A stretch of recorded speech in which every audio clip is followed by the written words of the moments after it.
ఫిబ్రవరి 14న release అయి world wide గా కలెక్షన్ల సునామీ సృష్టిస్తుంది చావా సినిమా.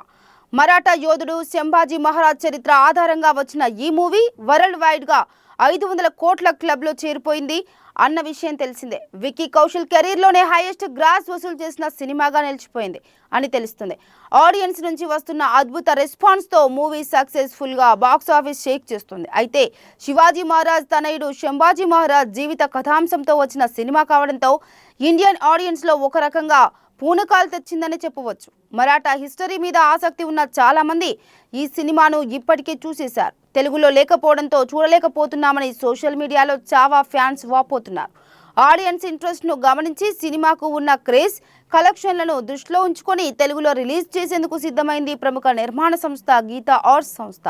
వాస్తవానికి సినిమాను తెలుగులో ఓటీటీలో రిలీజ్ చేద్దామనుకున్నారట. కానీ బాక్సాఫీస్ వద్ద రోజు రోజుకు కలెక్షన్ల వర్షం కురిపిస్తున్న ఈ మూవీని తెలుగులో డైరెక్ట్గా థియేటర్లలోనే రిలీజ్ చేయాలని ప్లాన్ చేశారు.